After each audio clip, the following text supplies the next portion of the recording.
자산 1조 원의 재벌 회장이 거지의 행세를 하며 은행에 나타났습니다.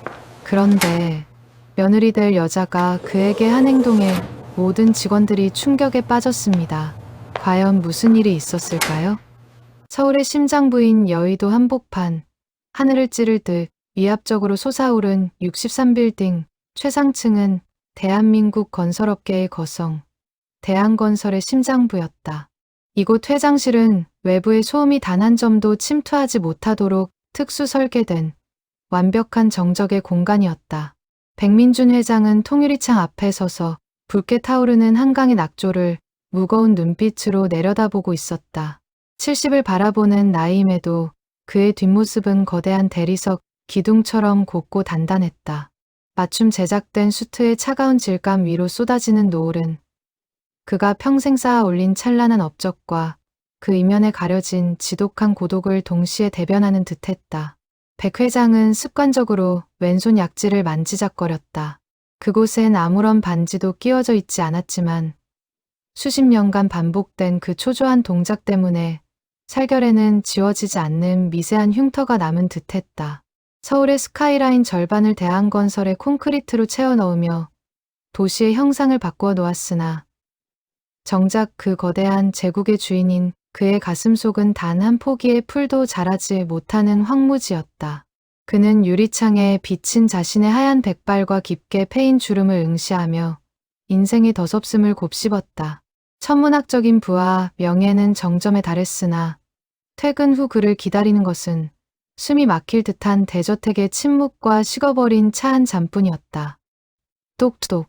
무거운 정적을 깨고 규칙적인 노크 소리가 집무실을 울렸다. 비서실을 거쳐 엄격하게 통제된 예정된 방문이었다. 백 회장은 창밖을 향한 채로 시선도 돌리지 않고 낮게 읊조렸다. 들어오게. 육중한 마호가니 문이 열리고 한 남자가 절제된 발소리로 카펫 위를 걸어 들어왔다. 백 회장의 외아들이자 대한건설의 유력한 후계자인 백준혁이었다. 그는 아버지를 닮아 선이 굵고 이목구비가 뚜렷했으나 그 눈빛에는 아버지에게서 볼 수 없는 기묘한 유연함과 따뜻함, 그리고 한편으론 서늘한 강단이 서려 있었다. 준혁은 고가의 페르시아 카펫 위를 지나 아버지가 서 있는 책상 앞까지 다가와 정중히 고개를 숙였다. 아버지를 향한 오랜 예우였으나 오늘만큼은 그 기저에 결코 물러서지 않겠다는 단호한 각오가 서려 있었다.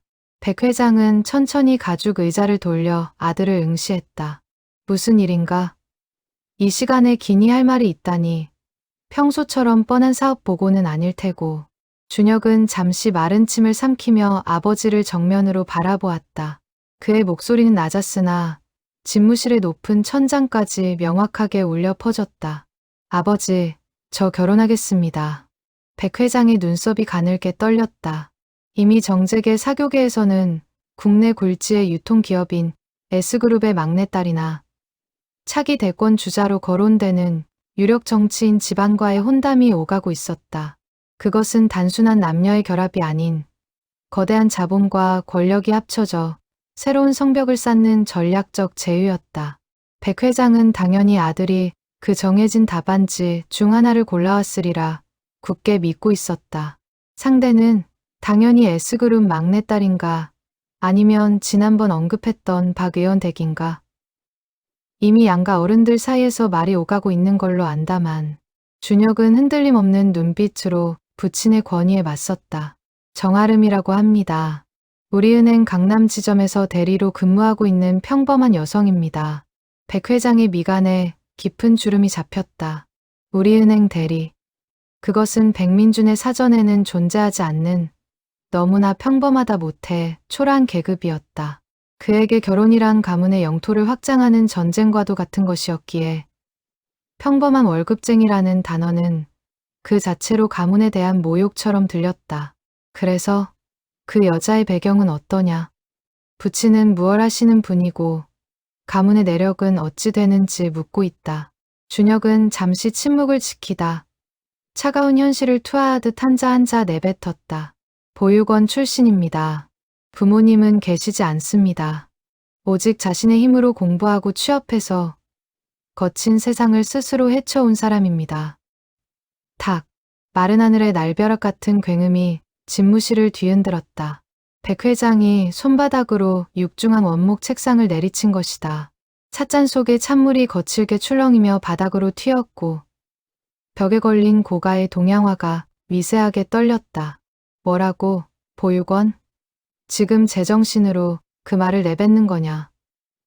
근본도 모르는 고아를 대한민국 건설업계를 주무르는 대한건설의 종부로 들이겠다고? 내가 지금 가문의 얼굴에 먹칠을 하려 작정을 했구나. 아버지, 시대가 달라졌습니다. 이제는 집안 배경보다 사람이 가진 역량과 성품이 더 중요하다고 믿습니다. 그녀는 누구보다 성실하고 따뜻하며 저를 가장 저답게 만들어주는 사람입니다. 입 닥쳐라. 시대가 100번 1000번 변해도 가문의 격은 결코 변하지 않아. 뿌리 깊은 나무만이 거센 비바람에 견디는 법이다. 어디서 근본도 없는 여자를 데려와 내 면전에 대고 결혼 소리를 해. 감히 이 백민준의 아들이라고 자처하는 녀석이 그런 나약하고 어리석은 소리를 한단 말이냐. 백 회장의 호통에 집무실의 산소마저 얼어붙은 듯 숨이 막혔다. 그는 분노를 이기지 못한 듯 거칠게 숨을 몰아쉬며 아들을 노려보았다. 그러나 분노로 이글거리던 백 회장의 시야가 갑자기 흐릿해지며 비묘한 환영이 겹쳐지기 시작했다. 눈앞에 서 있는 아들 준혁의 모습 위로 50년 전 낡고 습한 공장 지대의 좁고 어두운 골목길이 영사기처럼 투영되었다. 민준아, 우리 평생 함께하자. 내가 지금은 비록 가진 것이 없어도 너 하나만큼은 세상 누구보다 행복하게 해줄게. 약속해. 그녀의 이름은 은이었다. 가난한 공장 노동자의 딸이었고 당시 말단 사원이었던 젊은 백민준의 우주이자 전부였다. 두 사람은 비가 새는 좁은 자취방에서 식어버린 라면 하나를 나눠 먹으면서도 세상을 다 가진 듯 서로를 보며 웃었다. 하지만 그 소박하고 순수했던 행복은 백민준의 아버지가 보낸 검은 양복의 사내들에 의해 처참히 부서졌다. 선대 회장은 아들의 사랑을 한낱이기 어린 장난으로 치부했고 은희를 돈으로 매수하려 했으며 그녀의 가족들을 생계의 벼랑 끝으로 몰아넣었다. 결국 은희는 백민준의 앞날을 위해 아무런 작별 인사도 없이 어둠 속으로 흔적도 없이 사라졌다. 그 후 백 회장은 아버지의 강요에 못 이겨 재벌가 딸과 정략 결혼을 했다. 사랑이 거세된 결혼 생활은 차가운 얼음 감옥과 같았다. 결국 3년 만에 이혼 도장을 찍었고 그 후 50년 동안 그는 단 한 번도 타인에게 마음을 열지 않은 채 이 거대한 유리 성체에서 홀로 늙어왔다. 성공의 대가는 뼈저린 고독이었고 그 고독은 그를 더욱 냉혹한 괴물로 만들었다. 아버지. 준혁의 애절하면서도 강한 목소리가 백 회장을 쓰라린 과거의 환영에서 현실로 끌어올렸다. 백 회장은 부들부들 떨리는 손을 감추려 책상 아래에서 주먹을 꽉 쥐었다. 저는 아버지처럼 살고 싶지 않습니다. 아버지가 지난 50년 동안 매일 밤 서재에서 혼자 독한 술을 마시며 얼마나 외롭게 자신을 갉아먹으며 사셨는지 자식인 제가 다 보고 자랐습니다. 성공하셨죠. 이 거대한 성을 쌓아 올리셨죠. 하지만 아버님, 정말 단 한순간이라도 행복하셨습니까? 저는 제가 사랑하는 사람과 함께 비록 작더라도 인간다운 온기를 느끼며 살고 싶습니다. 백 회장의 심장이 덜컥 내려앉았다. 평생을 부정해온 자신의 치부이자 가장 아픈 곳을 예리한 칼날로 베인 듯한 고통에 그는 비명을 지르듯 소리쳤다. 나가. 당장 내 눈앞에서 사라져. 내 녀석의 얼굴을 더 보고 싶지 않다. 한 발짝이라도 더 머물렀다간 내 손에 내가 죽을 줄 알아라. 준혁은 더 이상 대꾸하지 않았다. 아버지를 설득하는 것은 오늘로 끝임을 직감한 듯했다.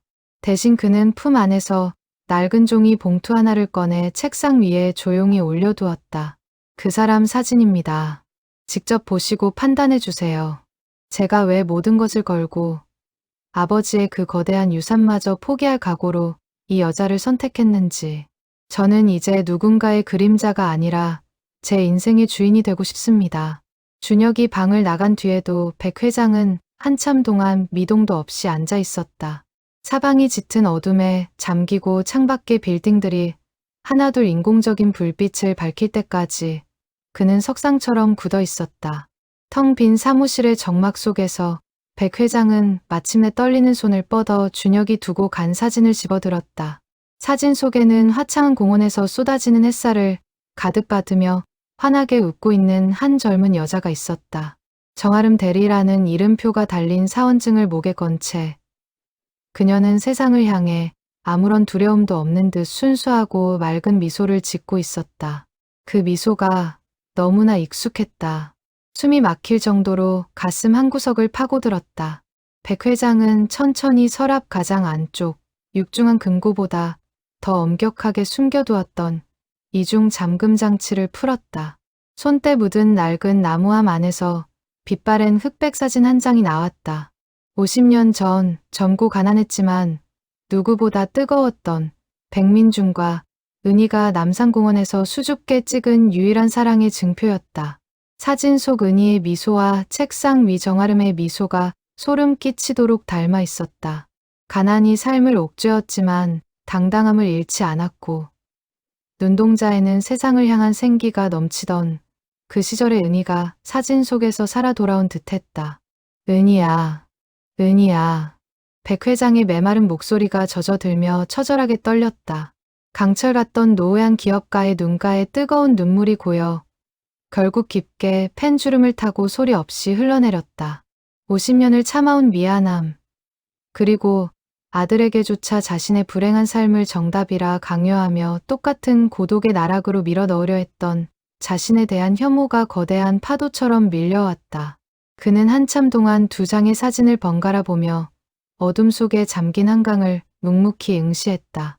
여의도의 밤은 찬란하고 화려했지만 그의 마음속에 철옹성처럼 굳어있던 빙벽에는 이제야 돌이킬 수 없는 거대한 균열이 생기기 시작했다. 50년 전에는 지키지 못했던 그 미소를 이번에는 어떻게 마주해야 할지 그는 알 수 없었다. 일주일이라는 시간이 흘렀다. 그 사이 백민준 회장의 집무실은 그 어느 때보다 서늘하고 무거운 정적에 휩싸여 있었다. 겉으로는 평소와 다름없이 수조 원대 프로젝트를 결제하고 이 사진을 날카롭게 압박하며 대한건설의 제왕다운 면모를 보였지만 그의 차가운 머릿속은 단 한 장의 사진이 남긴 잔상으로 가득 차 있었다. 아들이 두고 간 사진 속 여자의 미소. 50년 전 잃어버린 은희를 닮은 그 미소가 정말로 맑은 영혼에서 우러나온 것인지 아니면 재벌가의 안주인 자리를 노리고 철저히 계산된 정교한 연기인지 그는 직접 확인해야만 했다. 타인을 믿지 못하는 그의 의심은 평생을 걸쳐 쌓아 올린 견고한 성벽이었다. 백 회장은 저택 깊숙한 곳, 안주인조차 출입을 금했던 먼지 쌓인 창고, 방의 문을 열었다. 삐걱거리는 문소리와 함께 수십 년의 시간이 쏟아져 나왔다.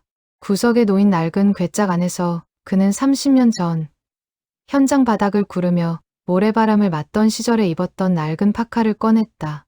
군데군데 솜이 죽어 볼품없고 소매 끝에는 지워지지 않는 기름때가 묻은 옷가지들은 재벌 회장의 고급스러운 향취 대신 눅눅한 세월의 곰팡내를 풍기고 있었다. 그는 평생 자신의 몸을 무장하듯 감싸던 수억 원대 비스포크 수트를 미련 없이 벗어 던졌다.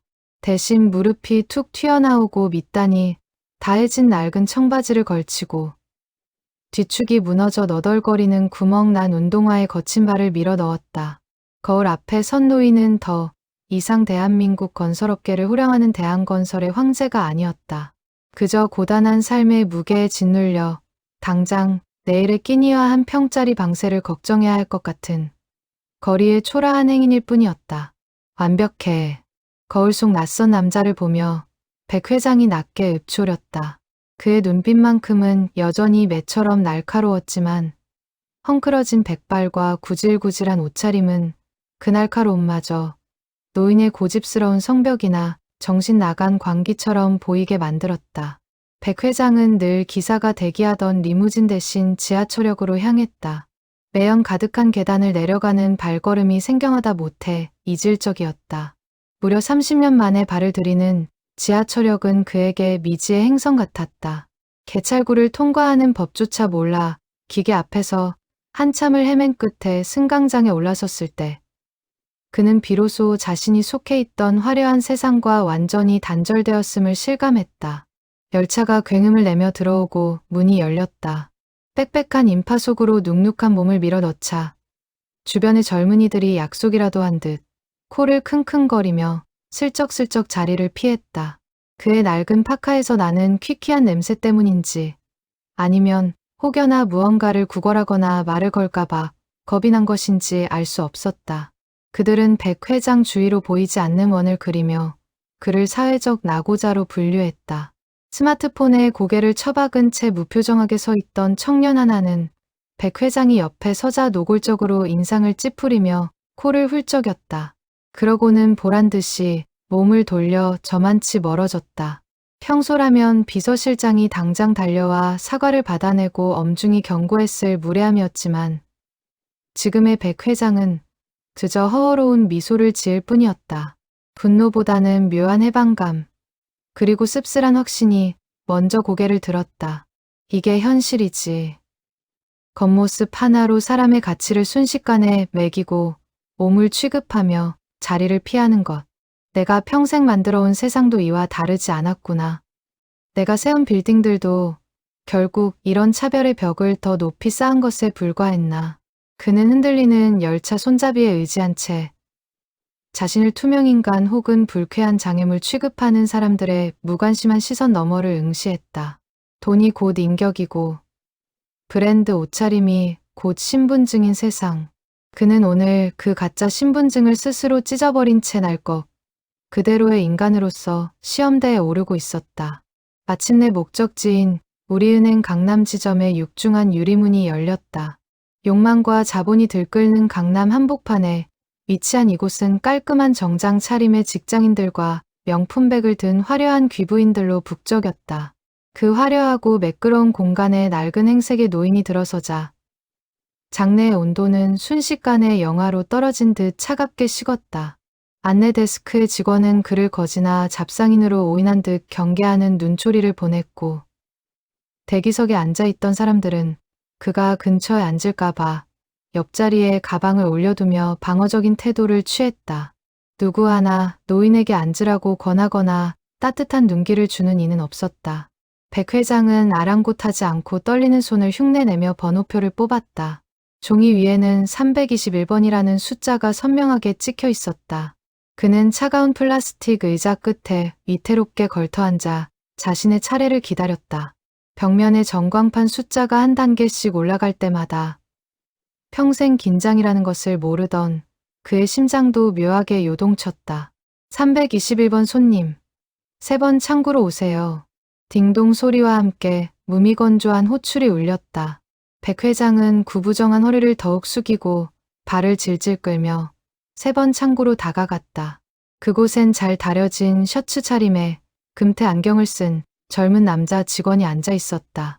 그는 백 회장이 가까이 다가오자마자 미간을 노골적으로 찌푸리며 코끝을 손가락으로 툭툭 쳤다. 노인의 행색에서 풍기는 낡은 냄새에 대한 즉각적인 거부 반응이었다.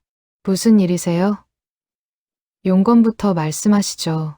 인사 한마디 없는 고압적인 말투가 창고의 유리를 넘어 날아왔다. 직원은 백 회장의 눈을 마주하는 대신 찢어진 청바지와 때 묻은 운동화를 불쾌하다는 듯 훑어내렸다.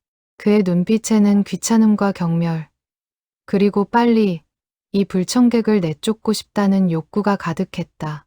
통장을 하나 새로 만들고 싶은데요. 예금도 좀 하고. 백 회장은 일부러 목소리를 잔뜩 낮추고 가늘게 떨었다.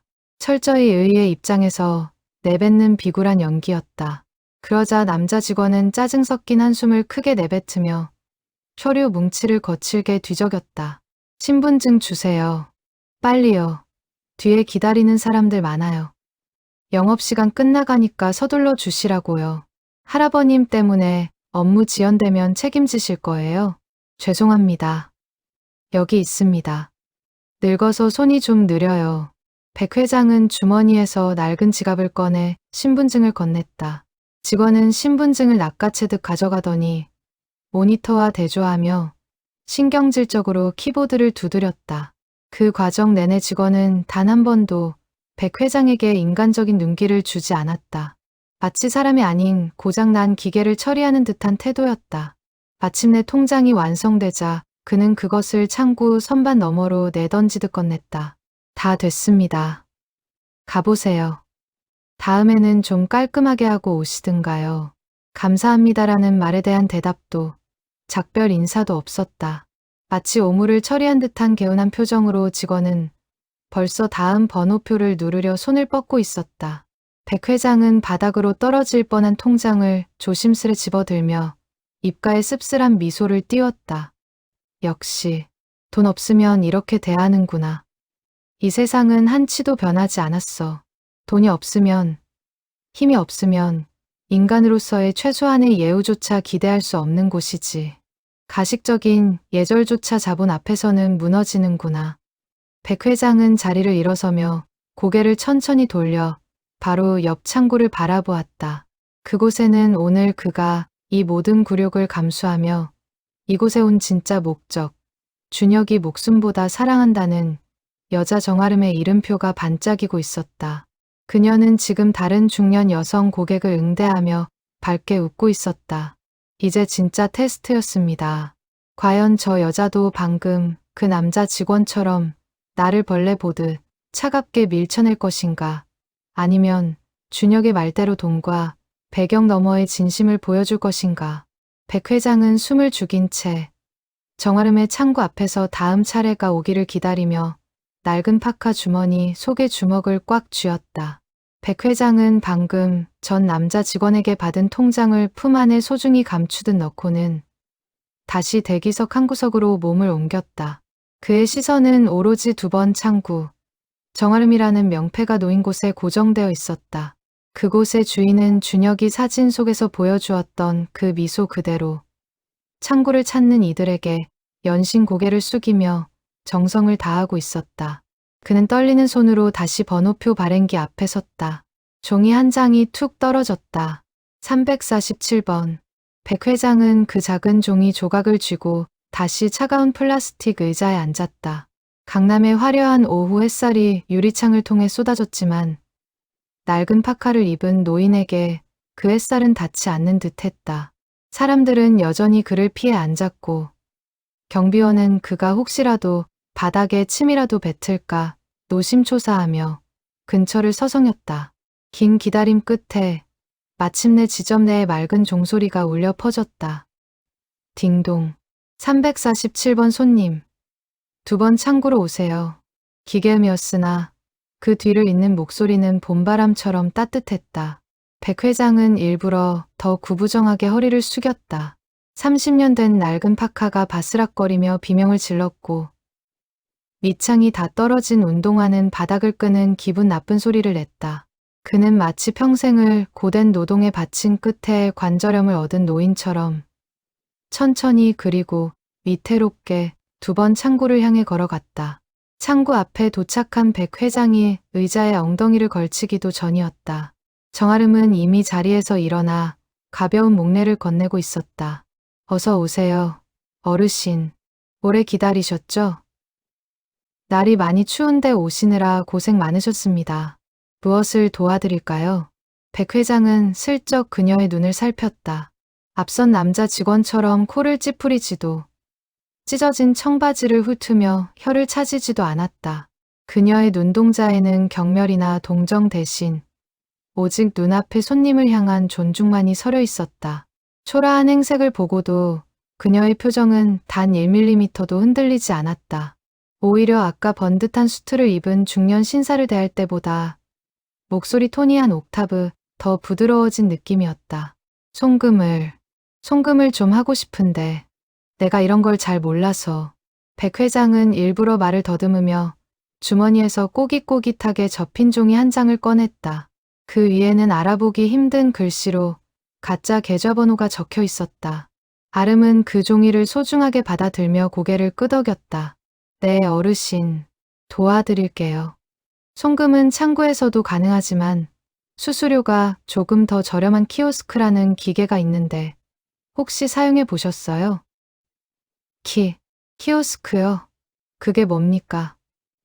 나 같은 늙은이는 그런 거 쓸 줄 몰라요. 무서워. 백 회장이 짐짓 겁먹은 표정을 짓자 아름은 오히려 활짝 미소를 지으며 자리에서 일어났다. 그녀는 창구 옆쪽의 작은 문을 열고 직접 노인 곁으로 다가왔다. 아이고, 걱정 마세요. 제가 옆에서 하나씩 천천히 알려드릴게요. 기계라고 생각하지 마시고 저랑 같이 놀이한다고 생각하시면 돼요. 아름은 자신의 가방에서 정성스럽게 코팅된 카드 몇 장을 꺼냈다. 그 카드 위에는 삐뚤빼뚤하지만 정성이 가득 담긴 커다란 글씨와 그림들이 그려져 있었다. 상단에는 어르신 안심 사용법이라는 문구가 적혀 있었다. 이거 보세요. 어르신. 제가 직접 만든 거예요. 우리 은행 오시는 어르신들이 저 기계 앞에만 서면 작아진다고 속상해 하시길래 제가 어제 집에서 좀 그려봤거든요. 자, 여기 돈 보내기 버튼 보이죠? 이 색깔이랑 똑같은 걸 화면에서 누르시면 돼요. 백 회장의 가슴 한 구석이 찌르르하게 울려왔다. 이것은 매뉴얼에 있는 서비스가 아니었다. 실적에도 승진에도 도움되지 않을 일에 이 젊은 여자는 자신의 시간을 쏟고 있었다. 그 순간 백 회장의 머릿속에 50년 전 은희의 모습이 스쳤다. 길가에 버려진 강아지를 보면 자신의 도시락을 털어먹이던, 남들의 시선보다 타인의 아픔을 먼저 살피던 그 따뜻한 영혼. 이 아이가 50년 전 은희와 똑같구나. 내 아들이 왜 모든 것을 걸겠다고 했는지 이제야 알겠어. 자, 어르신. 천천히 하세요. 제가 여기 딱 붙어 있을 테니까 절대 안 틀려요. 하나씩 눌러볼까요?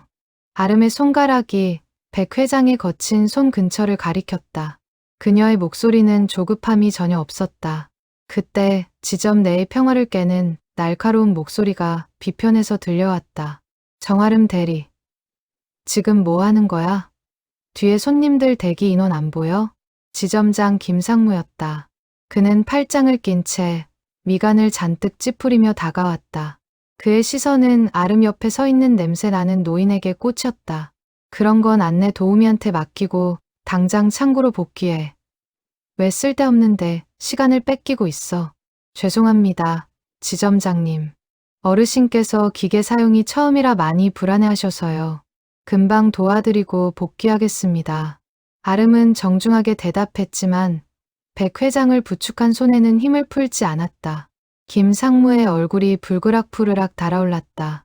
빨리 끝내. 시간 끌지 말고. 강남 지점이 무슨 복지 회관인 줄 알아? 실적 안 낼 거야? 김상무는 혀를 차며 돌아섰다.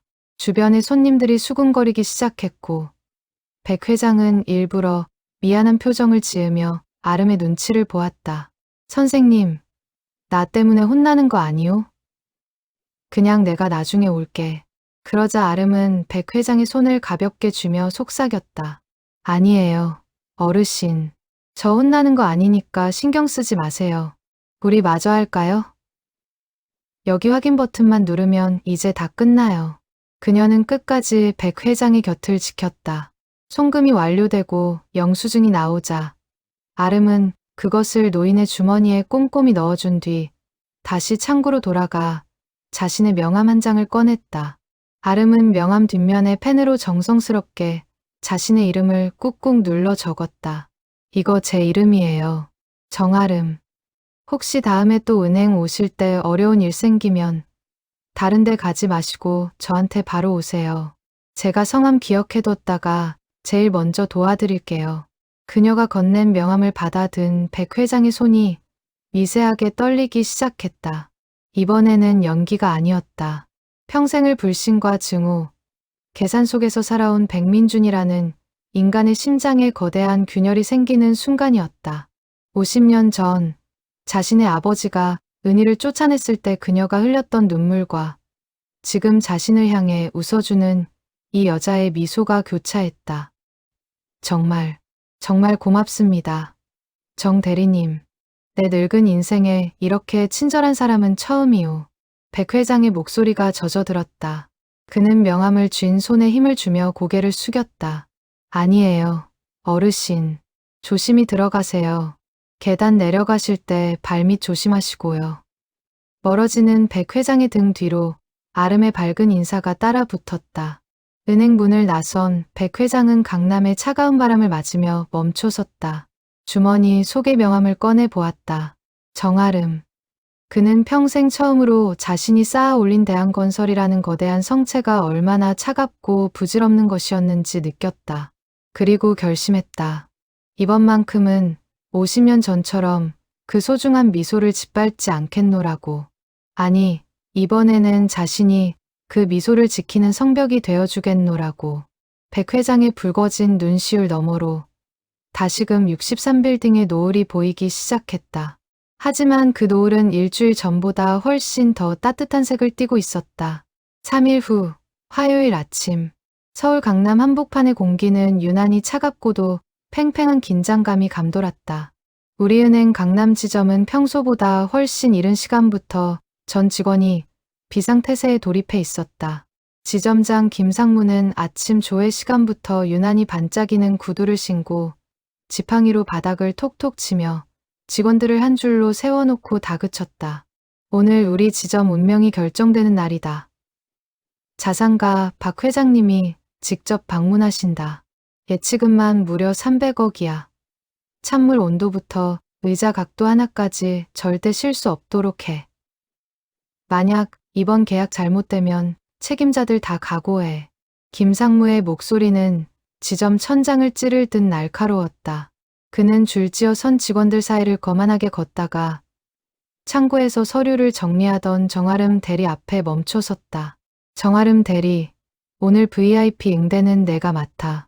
10시 정각에 도착하신다니까 VIP실 미리 세팅하고 대기해.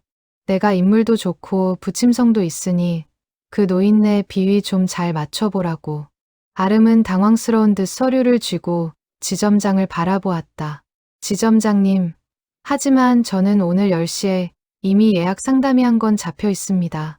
오래전부터 대출 연장 문제로 상담을 요청하셨던 중소기업 사장님이라 제가 자리를 비울 수가 없습니다.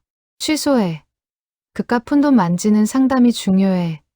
아니면 우리 지점 실적을 한 번에 뒤집을 300억 VIP가 중요해? 우선순위 파악 안 돼. 당장 취소 전화 돌리고 VIP 맞을 준비나 해. 김상무의 억지스러운 명령에 아름의 표정이 차갑게 굳어졌다. 고객과의 약속을 실적 때문에 손바닥 뒤집듯 바꾸라는 지시가 그녀의 상식으로는 도저히 용납되지 않았지만 김상무는 대답도 듣지 않은 채 거울을 보며 넥타이를 고쳐 맸다. 같은 시각, 지점 박검은색 고급 세단 안. 백민준 회장은 일주일 전 그 낡은 파카를 다시 걸치고 있었다. 무릎 나온 청바지와 뒤축이 무너진 운동화. 하지만 그 옷차림을 한 노인의 곁에는 대한건설 비서실장과 경호원들이 고개를 숙인 채 서 있었다. 회장님, 정말 이렇게까지 하셔야겠습니까? 지점장에게 한마디만 하면 버선발로 뛰어나올 텐데요. 백 회장은 낡은 운동화 끈을 꽉 조여 매며 창밖을 보았다. 사람의 진심은 가장 화려할 때가 아니라 가장 초라한 것을 대할 때 드러나는 법이다. 오늘이 마지막 테스트다. 내 아들의 눈이 틀리지 않았기를 바랄 뿐이야. 백 회장은 비서들을 뒤로하고 홀로 차에서 내렸다. 9시 50분. 그는 낡은 파카 주머니에 손을 찌르고 마치 구걸이라도 하러 온 노인처럼 구부정한 자세로 은행 문을 열고 들어섰다. 은행 안은 VIP 맞이 준비로 그 어느 때보다 분주하고 화려했다. 꽃바구니가 놓이고 레드카펫이 깔린 듯한 착각이 들 정도로 정돈된 로비. 백 회장은 익숙한 동작으로 번호표를 뽑았다. 기막힌 우연인지 아니면 운명의 장난인지 전광판에는 다시 2번 창구. 정아름의 이름이 떠올랐다. 백 회장이 낡은 옷차림으로 창구 앞에 앉자 주변 직원들의 눈살이 찌푸려졌다. 지점장이 예민하게 구는 날에 하필 저런 노인이 또 왔느냐는 무언의 압박이었다. 그러나 아름만은 달랐다. 그녀는 자리에 앉는 노인을 보자마자 자리에서 일어나 화사한 미소를 지었다. 어르신 또 오셨네요. 며칠 만이에요. 지난번 송금하신 건 잘 처리됐나요? 오늘도 제가 도와드릴까요? 아름의 목소리는 VIP를 기다리는 긴장감 따위는 느껴지지 않을 만큼 평온하고 따뜻했다. 그녀는 노인의 낡은 소매에 묻은 먼지를 자연스럽게 털어주며 물을 한 잔 건넸다. 고맙소, 정 대리. 오늘도 내가 이 기계를 잘 몰라서 염치불고하고 또 왔네. 저번에 준 명함이 아주 든든하더구먼. 아름은 지점장의 눈치를 보기는커녕 노인의 눈높이에 맞춰 의자를 바짝 당겨 앉았다. 당연하죠. 제가 약속했잖아요. 언제든 오시면 제가 도와드린다고요. 자, 오늘은 어떤 일을 처리해 드릴까요? 바로 그때였다. 쾅! 지점 정문이 요란하게 열리며 금빛 자수가 놓인 고급 양복을 입은 중년 남자가 거만한 걸음걸이로 들어왔다. 그 뒤로는 검은 선글라스를 쓴 비서 2명이 마치 보디가드처럼 좌우를 호위하고 있었다. 300억 자산가로 소문난 박 회장이었다. 박 회장님, 아이고, 어서 오십시오. 직접 걸음하실 줄이야. 지점 안쪽에서 대기하던 김상무가 스프링처럼 튀어나가 허리를 90도로 굽혔다. 지점 내의 모든 시선이 박 회장에게 쏠렸고 직원들은 일제히 일어나 인사를 건넸다. 김상무는 박 회장을 VIP실로 안내하려다 말고 창고에 앉아있는 아름을 발견하고는 눈을 부라렸다. 정아름 대리, 지금 거기서 뭐해? 내가 아까 말 안 했어. 귀빈 오셨잖아. 당장 안 와? 김상무의 고함에 은행 이용객들이 깜짝 놀라 쳐다봤다. 아름이 자리에서 일어나려는 찰나 그녀의 시선이 앞에 앉아있는 낡은 파카의 노인과 마주쳤다. 노인의 눈에는 서운함과 당혹감이 서려 있었다. 아름은 잠시 갈등하는 듯 입술을 깨물더니 이내 다시 자리에 깊숙이 앉았다. 지점장님. 아름의 목소리는 평소보다 낮았지만 은행 전체를 울릴 만큼 단호하고 차분했다. 지금 상담 중인 고객님이 먼저입니다. 이 어르신께서 먼저 번호표를 뽑고 제 앞에 앉으셨습니다. 순간 은행 안이 찬물을 끼얹은 듯 조용해졌고 박 회장의 비서들이 불쾌한 듯 미간을 찌푸렸다. 김상무는 자신의 귀를 의심하며 아름의 창구 앞으로 성큼성큼 다가왔다. 뭐라고? 너 지금 미쳤어? 지금 나한테 말대꾸하는 거야? 저분이 누군지 몰라? 300억이야. 300억. 내 연봉을 평생 모아도 구경 못할 돈을 예치하러 오신 분이라고. 말대꾸가 아닙니다. 지점장님. 원칙을 말씀드리는 겁니다. 저희 은행 규정 어디에도 예치금 액수에 따라 먼저 온 고객을 중간에 내보내도 된다는 조항은 없습니다. 저는 이 어르신의 상담을 마칠 때까지 일어날 수 없습니다. 박 회장은 코웃음을 치며 노인의 낡은 파카를 훑어보았다. 김상무, 강남지점 수준이 이것밖에 안 됐나? 내가 이런 대접 받으려고 여기까지 온 줄 알아? 저런 노인네 하나 때문에 나를 기다리게 해. 김상무는 식은땀을 흘리며 아름의 책상을 내리쳤다. 정아름, 너 오늘부로 대기 발령이야. 당장 짐 싸서 나가. 박 회장님, 죄송합니다. 제가 직접 모시겠습니다. 원칙, 그깟 원칙이 지금 300억보다 더 중요하다는 거야? 내가 지금 제정신이야? 김상무의 얼굴은 이미 터질 듯이 새빨갛게 달아올라 있었다. 그의 목소리는 지점 전체를 뒤흔들 만큼 날카로웠고 주변의 모든 공기는 단숨에 얼어붙었다. 300억이라는 거대한 숫자가 주는 압박감에 다른 직원들은 고개조차 들지 못한 채 숨을 죽이고 있었다. 하지만 정아름의 눈빛만은 그 어느 때보다 맑고 단단했다. 지점장님 말씀대로 300억은 아주 소중한 금액입니다. 하지만 지금 이 자리에 계신 그리고 밖에서 순서를 기다리고 계시는 모든 분 역시 우리에게는 똑같이 소중한 고객님들입니다.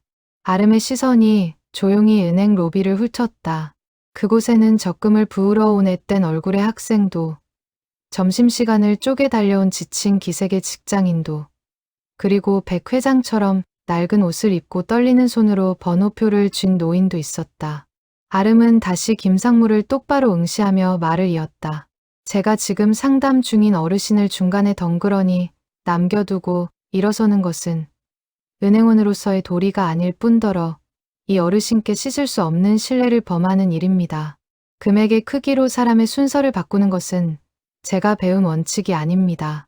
김상무는 기가 막힌다는 듯 입을 떡 벌린 채 아무 말도 하지 못했다. 자신의 권위가 이토록 처참하게 무시당할 줄은 꿈에도 몰랐던 것이다. VIP실로 향하려던 박 회장은 걸음을 멈추고 흥미롭다는 듯 이 광경을 지켜보았다. 오히려 거만한 미소를 지으며 아름의 태도를 유심히 관찰하기 시작했다. 박 회장의 비서들은 당장이라도 소리를 지를 기세였으나 박 회장이 손을 들어 그들을 제지했다. 정아름 대리, 지금 내 말 안 들으면 너 정말 오늘로 끝이야. 인사조처는 물론이고 어깨에 발도 못 붙이게 할 줄 알아. 김상무의 협박은 이제 이성을 잃은 비명에 가까웠다. 그러나 아름은 조금의 흔들림도 없이 자리에서 일어나 김상무와 박 회장을 향해 깊숙이 허리를 숙였다. 그로 인해 발생하는 모든 결과는 제가 책임지겠습니다. VIP 고객님께는 진심으로 죄송하다는 말씀을 전해주세요. 하지만 저는 지금 제 앞에 앉아 계신 고객님과의 약속을 먼저 지키겠습니다. 그것이 제가 이 자리에 앉아 있는 이유입니다. 아름은 다시 자리에 앉아 백 회장을 향해 몸을 돌렸다. 그녀의 표정은 언제 소란이 있었냐는 듯 다시 온화하고 평화롭게 돌아와 있었다. 백 회장은 그 모든 과정을 지켜보며 가슴 밑바닥에서 뜨거운 무언가가 치밀어 오르는 것을 느꼈다. 70평생 수많은 사람을 겪어보았고 돈 앞에 무릎 꿇는 인간들을 지겹도록 보아왔다. 하지만 이 젊은 여자는 달랐다. 그녀는 칼날 같은 권력과 거대한 자본 앞에서도 오직 사람이라는 가치를 지키기 위해 자신을 던지고 있었다. 백 회장의 눈시울이 붉게 젖어들었다. 이 아이는 진짜구나. 가식이나 연기가 아니라 정말로 돈보다 사람을 먼저 세우는 아이였어. 50년 전 가난한 공장 노동자의 딸이라는 이유로 짓밟혔던 은희의 모습이 아름의 단호한 얼굴 위로 겹쳐졌다. 그때 자신이 지금의 아름처럼 용기 있게 일어섰더라면 50년의 고독은 없었을지도 모른다는 뒤늦은 후회가 백 회장의 심장을 때렸다. 죄송합니다, 어르신. 제가 부족해서 오래 기다리게 해드렸네요. 많이 놀라셨죠? 이제 다시 상담 도와드릴게요. 송금하시려는 계좌번호 다시 한 번만 확인해 주시겠어요? 아름의 목소리는 마치 아침 이슬처럼 맑고 고요했다.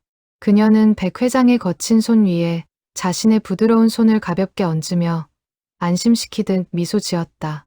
아닙니다. 정말 괜찮습니다. 오히려 내가 미안하구먼. 나 같은 늙은이 때문에 귀한 분을 기다리게 해서. 백 회장의 목소리는 걷잡을 수 없이 떨리고 있었다. 그것은 초라한 노인의 연기가 아니라 한 인간의 진심 어린 감동이었다. 그는 주머니 속에서 떨리는 손으로 스마트폰을 꽉 쥐었다. 이제 모든 확인은 끝났다. 아름은 백 회장의 손이 떨리는 것을 보고는 따뜻한 물을 다시 한 잔 떠다 주며 정성스럽게 업무를 처리했다.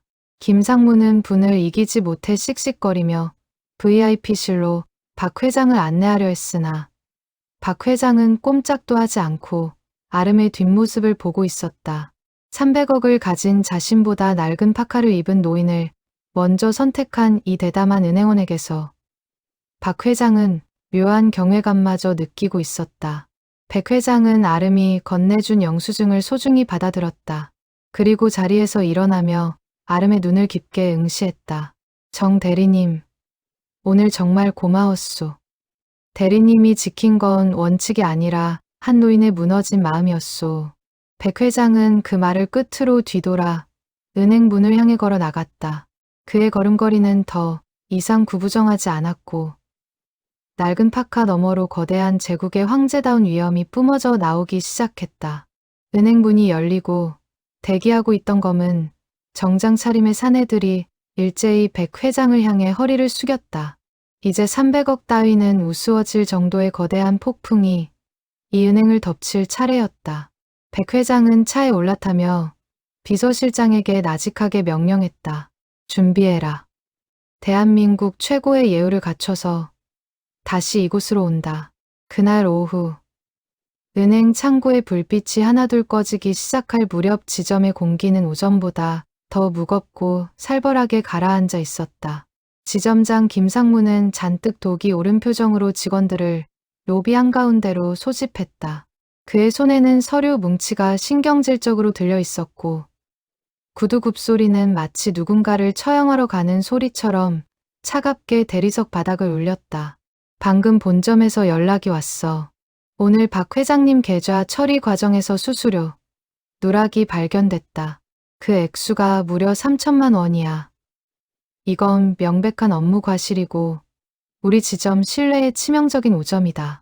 김상무의 서슬퍼런 외침에 직원들은 숨조차 크게 쉬지 못한 채 서로의 눈치만 살폈다. 김상무의 시선은 마치 기다렸다는 듯 정아름 대리에게 꽂혔다.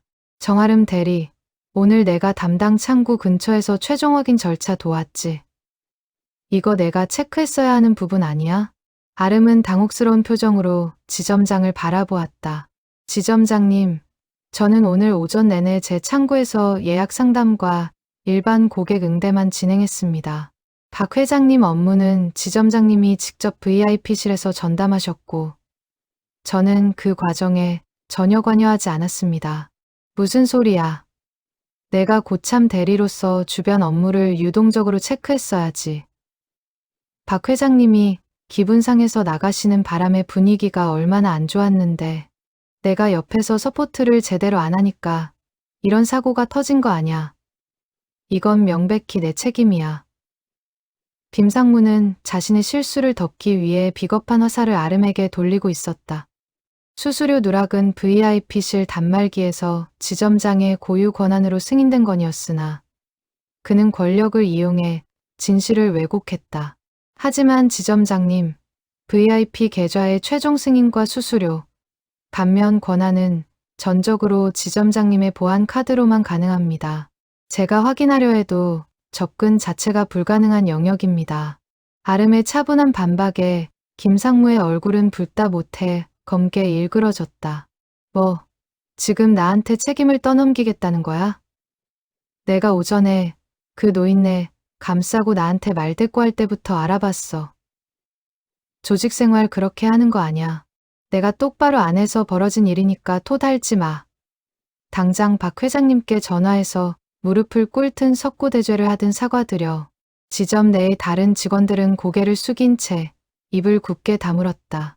아름이 억울하게 희생행위 되고 있다는 것을 모두가 알았지만 인사권을 쥔 지점장의 기세에 눌려 누구도 나서지 못했다. 아름의 손이 가늘게 떨리기 시작했다. 평생 성실하게 지켜온 직업적 양심이 비겁한 권력 앞에 무참히 짓밟히는 순간이었다. 아름은 결국 떨리는 손으로 전화기를 들었다. 박 회장의 번호를 누르는 손가락 끝에 힘이 들어가지 않았다. 억울함이 목 끝까지 차올랐지만 자신이 여기서 무너지면 지점 전체가 박 회장의 보복을 당할 수도 있다는 책임감이 그녀를 억눌렀다. 신호음이 몇 번 울린 뒤 박 회장의 거만한 목소리가 들려왔다. 여보세요. 박 회장님, 우리은행 강남지점 정아름 대리입니다. 오늘 업무 처리 과정에서 수수료 부분에 누락이 발생한 것을 확인했습니다. 시스템상의 착오로 불편을 끼쳐드려 은행 이름으로 진심으로 사과드립니다. 추가로 발생한 금액은 즉시 정정 조치하겠습니다. 아름은 끝내 자신의 실수라고 말하지 않았다. 그녀는 마지막 자존심을 지키며 개인의 잘못이 아닌 은행이라는 조직의 이름으로 고개를 숙였다. 전화를 끄는 박 회장이 무어라 고함을 지르는 소리가 수화기 너머로 새어나왔지만 아름은 조용히 수화기를 내려놓았다. 긴장이 풀린 아름은 그대로 자리에 주저앉았다. 참아왔던 눈물이 뺨을 타고 흘러내렸고 가녀린 어깨가 힘없이 떨렸다. 동료들의 안쓰러운 시선이 느껴졌지만 그 누구도 다가와 어깨를 두드려주지 못했다. 그때 은행 구석의 어두운 대기석 의자, 영업시간이 끝났음에도 불구하고 아무도 신경 쓰지 않았던 그곳에 백 회장이 앉아 있었다.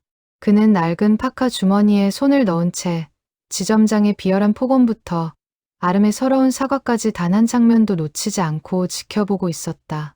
백 회장의 눈동자에는 분노를 넘어선 차가운 살기가 서렸다.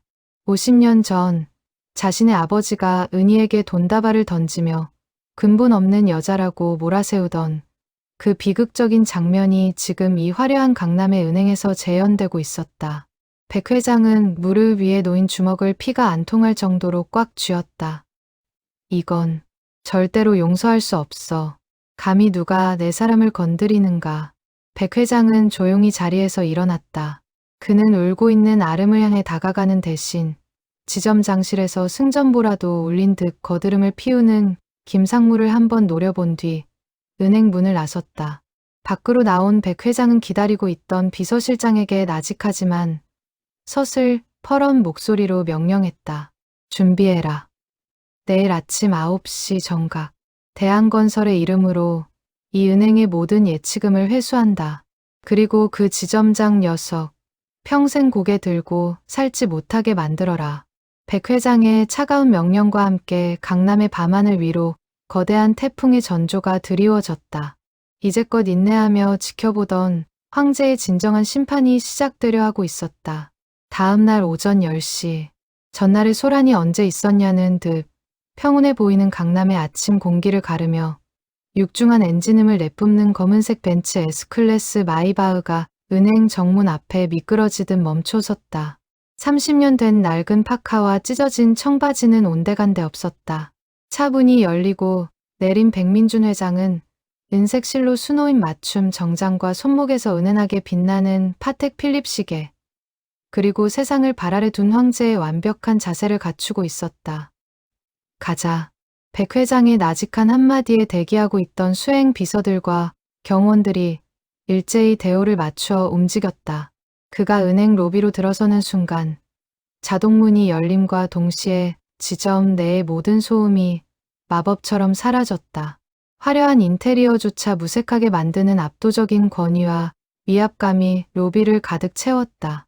어제 그를 벌레 보듯 했던 직원들은 본능적으로 마른 침을 삼켰고 공기는 순식간에 영하로 떨어진 듯 얼어붙었다. 백 회장은 안내 데스크로 다가가 차갑고 정중한 어조로 입을 뗐다. 실례합니다. 지점장님 계십니까? 어느 분이신지 여쭤봐도 될까요? 안내 데스크 여직원의 목소리가 파르르 떨렸다.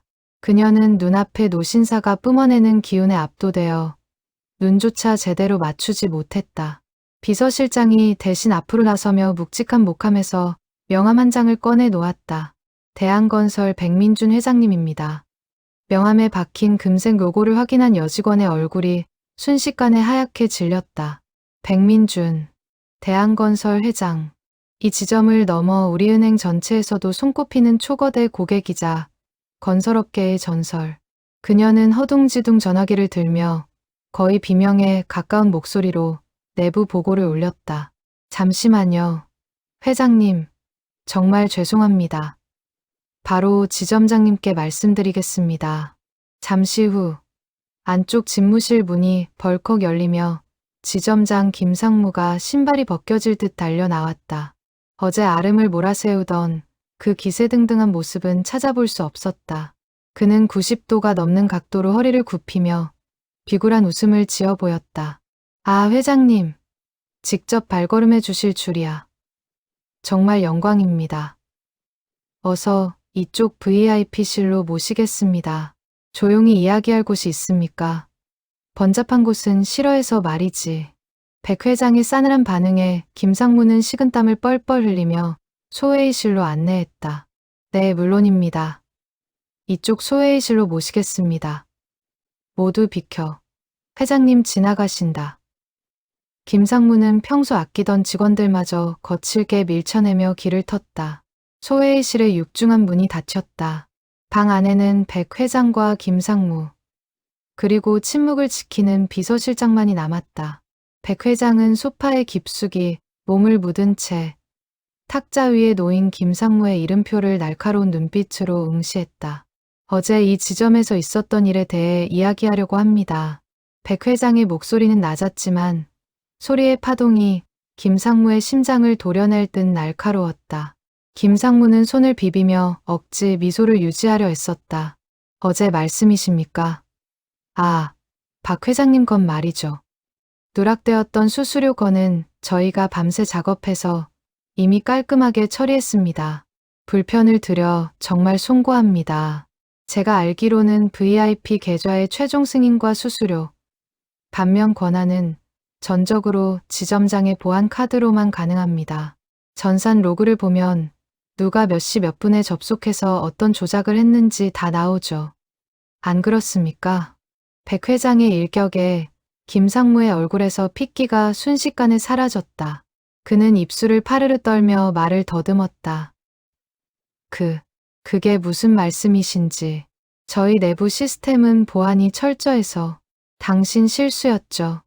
박 회장의 비위를 맞추려다 무리하게 수수료를 깎아주려 했고 그 과정에서 승인 절차를 누락시킨 겁니다. 로그를 보면 당신의 아이디와 당신의 보안카드가 사용된 기록이 명백히 나올 텐데 감히 내 앞에서 거짓말을 합니까? 회장님, 그게 사실은. 그런데 당신은 그 실수를 정아름 대리에게 떠넘겼어요. 그것도 모자라 다른 직원들이 보는 앞에서 폭언을 퍼붓고 억울한 사과까지 강요했더군요. 자신의 비겁함을 감추기 위해 가장 성실한 직원의 자존심을 짓밟은 겁니다. 백 회장은 품 안에서 한 장의 서류와 명함을 꺼내 탁자 위에 내던지듯 놓았다. 김상무의 눈동자가 서류의 숫자를 확인하자마자 사시나무 떨듯 흔들렸다. 이 지점에 예치된 대한건설과 내 개인 명의의 예금이 총 얼마인지 아십니까? 이자 수익과 법인 계좌를 합쳐 총 7,500억 원입니다. 김상무 지점장, 당신이 평생을 바쳐 지키려 했던 그 300억 박 회장 따위는 내 예금의 이자 수준도 안 된다는 뜻입니다. 김상무의 입이 떡 벌어졌다. 7,500억. 지점 폐쇄는 물론 본점 전체가 흔들릴 만한 거대한 액수였다. 그는 무릎을 꿇고 싶은 충동을 간신히 억누르며 바닥만 바라보았다. 마음만 먹는다면 오늘 당장 이 7,500억 원을 전부 인출할 수도 있습니다. 다른 시중은행들은 나를 모셔가기 위해 지금도 로비에서 줄을 서고 있죠. 당신이 정아름 대리에게 했던 것처럼 나도 당신의 커리어를 오늘부로 끝낼 권한이 충분하다는 뜻입니다. 회장님, 제가 정말 잘못했습니다. 죽을 죄를 지었습니다. 한 번만, 딱 한 번만 용서해 주십시오. 정 대리에게는 제가 직접 무릎 꿇고 사과하겠습니다. 제발 인출만은 하지 말아 주십시오. 김상무는 결국 소파 아래로 내려앉으며 애걸복걸했다. 하지만 백 회장은 그런 그를 경멸 어린 눈으로 내려다보며 천천히 자리에서 일어났다. 하지만 그러고 싶지 않습니다. 이 은행에는 당신 같은 쓰레기만 있는 게 아니라 정말로 소중히 지켜야 할 가치를 아는 좋은 직원들이 많으니까요. 백 회장은 문을 열기 전 김상무를 향해 마지막 경고를 남겼다. 정아름 대리 같은 사람들이 있는 한 이 은행은 망하지 않을 겁니다. 하지만 당신이 그 자리에 계속 앉아있는 모습은 보고 싶지 않군요. 내 말이 무슨 뜻인지 잘 알 거라 믿습니다. 백 회장은 문을 박차고 나갔다. 소회의실 밖 멀찍이 서 이 광경을 지켜보던 정아름과 눈이 마주쳤다. 백 회장은 그녀를 향해 아주 짧지만 따뜻한 목소리로 목례를 건넸다. 그리고 그는 어제와는 다른 세상에서 가장 든든한 등판을 보이며 은행을 나섰다. 50년 전 지키지 못했던 정의가 오늘에서야 비로소 완벽한 복수로 완성되고 있었다. 그날 저녁 서울 도심의 소음이 들리지 않는 한남동의 깊숙한 언덕에 위치한 고급 레스토랑. 예약된 단 한 팀만을 위해 준비된 조용한 별실 안은 은은한 촛불과 고급스러운 클래식 선율이 흐르고 있었다. 정아름은 화려한 샹들리에 조명 아래서 긴장한 듯 연신 심호흡을 내뱉으며 떨리는 손으로 준혁의 손을 꽉 잡았다. 은행원으로서 수많은 자산가를 만났던 그녀였지만 대한민국 건설업계의 거물인 백민준 회장을 만난다는 압박감은 차원이 다른 무게였다. 괜찮아요. 아름 씨가 평소 보여준 모습 그대로라면 충분해요. 우리 아버지는 겉으론 엄격하셔도 사실 속은 아주 따뜻하고 좋은 분이에요. 준혁은 아내 될 사람의 차가워진 손을 따뜻하게 감싸주며 안심시키듯 미소를 지었다. 그때 육중한 나무 문이 조용히 열렸다. 발소리조차 절제된 품격이 느껴지는 가운데 은색 머리칼을 단정하게 빗어 넘기고 짙은 네이비 정장을 완벽하게 갖춰 입은 남자가 비서들의 호의 없이 홀로 방 안으로 들어섰다. 아, 아름의 입에서 낮은 신음이 새어나왔다. 그녀는 눈앞에 선 남자를 보고는 그대로 얼어붙어 일어설 생각조차 하지 못했다. 불과 몇 시간 전 은행 창고에 앉아 압도적인 위엄을 뿜어내던 대한건설의 회장. 그리고 며칠 전 낡은 파카를 입고 자신의 손을 잡으며 키오스크 앞에서 떨던 그 초라한 노인이 동일 인물이라는 사실이 그제야 실감 났기 때문이다. 그 은행 어르신. 아니, 손님. 아름은 충격과 당혹감이 뒤섞인 채 어쩔 줄 몰라 하며 자리에서 일어났다. 앉으세요. 긴장할 거 없습니다. 백 회장이 자애로운 미소를 지으며 부드럽게 권했다. 그는 어제까지 보여주었던 날선 제왕의 모습은 온데간데 없이 그저 자식의 연인을 맞이하는 평범한 아버지의 눈빛을 하고 있었다. 많이 놀랐죠? 갑자기 정체를 드러내고 이런 식으로 자리를 마련해서 미안합니다. 백 회장은 맞은편에 앉은 아름을 지그시 바라보았다. 아름은 여전히 꿈을 꾸는 듯한 표정으로 고개를 숙였다. 네, 정말 상상도 못했습니다. 제가 무례하게 굴지는 않았는지 걱정부터 앞서네요. 백 회장은 가볍게 허웃더니 양복 안주머니에서 정성스럽게 접힌 종이 몇 장을 꺼내 탁자 위에 올려두었다. 아름이 어르신들을 위해 직접 만들었다며 보여주었던 어르신 안심 사용법 카드였다. 이거 기억하시죠? 나에게는 그 어떤 1000억짜리 계약서보다 이 종이 쪼가리가 더 소중했습니다. 진심으로 고맙습니다. 길을 잃고 헤매던 늙은 노인에게 정말 큰 도움이 됐어요. 기계 조작법뿐만 아니라 내가 잊고 살았던 무언가를 가르쳐줬거든. 백 회장의 음성은 낮았지만 깊은 울림이 있었다. 그는 잠시 창밖의 야경을 응시하다가 다시 아름의 눈을 똑바로 쳐다보았다. 그의 눈가가 미세하게 붉어지기 시작했다. 나는 평생 사람을 겉모습으로만 판단해왔습니다.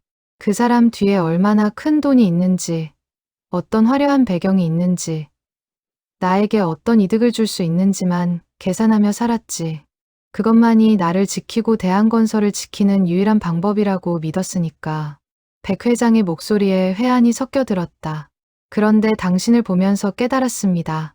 내가 70평생 얼마나 잘못 살아왔는지, 내가 쌓아 올린 이 성체가 얼마나 차갑고 부질없는 것이었는지를 말이오. 당신은 낡은 옷을 입고 냄새가 나는 보잘것없는 노인을 보고도 전혀 망설이지 않고 손을 내밀어 도왔어요. 300억을 예치하겠다는 VIP의 호통보다 지금 내 앞에 앉아있는 단 한 명의 고객과의 약속을 먼저 생각했지. 그건 돈으로 살 수 없는 세상에서 가장 귀한 가치입니다. 아름의 눈에서 참아왔던 눈물이 뺨을 타고 툭 떨어졌다. 오해와 멸시 속에서도 묵묵히 지켜왔던 자신의 진심을 알아준 이가 다름 아닌 자신이 가장 두려워했던 상대였다는 사실에 가슴이 벅차올랐다. 용서해 주세요. 내 아들을 위해 당신을 의심했던 것, 보육원 출신이라는 편견에 갇혀 당신을 무시했던 못난 나를 말이오. 당신 같은 사람이야말로 우리 집안에 가장 필요한 보물인데 내가 눈이 멀어 그걸 보지 못했습니다. 백 회장은 건설업계의 거물이라는 위신을 내려놓고 아름을 향해 천천히 고개를 숙였다. 준혁조차 처음 보는 아버지의 사죄였다. 제발 부족한 우리 준혁이를 잘 부탁합니다. 그리고 백 회장은 아름의 젖은 눈동자를 똑바로 바라보며 단어 하나하나에 진심을 담아 선언했다. 이제 더는 혼자가 아닙니다. 부모 없는 서름 같은 거 다 잊고 이제부터는 내 딸이 되어주세요. 억울한 일 당하게 안 할 거고 누군가에게 무시당하는 일도 절대로 없을 겁니다. 내가 당신의 든든한 아버지가 되어주겠소. 아름은 마침내 참아왔던 울음을 터뜨렸다. 보육원 시절부터 지금까지 늘 혼자 힘으로 세상을 버텨내며 누구에게도 기대지 못했던 그녀에게 아버지라는 단어는 평생 가질 수 없는 환상 같았다. 아버님. 아름이 떨리는 목소리로 그를 불렀다. 백 회장은 자리에서 일어나 다가와 아름을 따뜻하게 꼭 안아주었다. 그의 품에서는 비싼 향수 냄새가 아닌 며칠 전 그 낡은 파카에서 느껴졌던 사람의 온기가 느껴졌다. 고맙습니다. 정말 고마워요. 상처 입은 내 아들을 사랑해줘서. 그리고 이 못난 노인에게 진짜 세상이 무엇인지 가르쳐줘서. 두 사람의 포옹 위로 50년 전 지키지 못했던 첫사랑, 은희의 환영이 축복처럼 스쳐 지나갔다. 낡은 파카에서 시작된 이 기적 같은 인연은 차가운 콘크리트 제국 위에 비로소 사람의 온기가 흐르는 새로운 가족의 탄생을 알리고 있었다. 하지만 그때였습니다. 따뜻한 포옹을 나누던 백 회장이 무언가 결심한 듯 아름의 어깨를 살며시 밀어내며 다시 자리에 앉았습니다. 그는 떨리는 손으로 양복 안주머니 깊숙한 곳에서 낡고해진 가죽 지갑을 꺼냈습니다. 그리고 그 안에 소중히 간직해온 50년 전의 빛바랜 사진 한 장을 더 꺼내 탁자 위에 올려두었습니다. 젊은 날의 백 회장과 햇살처럼 밝게 웃고 있는 한 여자의 모습이 담긴 흑백 사진이었습니다. 사실은 말이죠. 아름 씨, 내가 이번 테스트를 통해 확인하고 싶었던 게 단지 인성뿐만은 아니었습니다. 처음 아름 씨의 사진을 봤을 때부터 내 가슴이 이상하게 요동쳤거든. 아름이 의아한 표정으로 조심스럽게 사진을 받아들었습니다. 사진 속 여자를 확인하는 순간 아름의 눈동자가 격렬하게 흔들렸습니다. 이분은 누군가요? 아름의 목소리가 가늘게 떨려왔습니다. 백 회장은 먼 하늘을 응시하며 50년 전의 기억을 한 조각씩 끄집어냈습니다. 내 70년 평생 단 한 번도 잊어본 적 없는 사람입니다.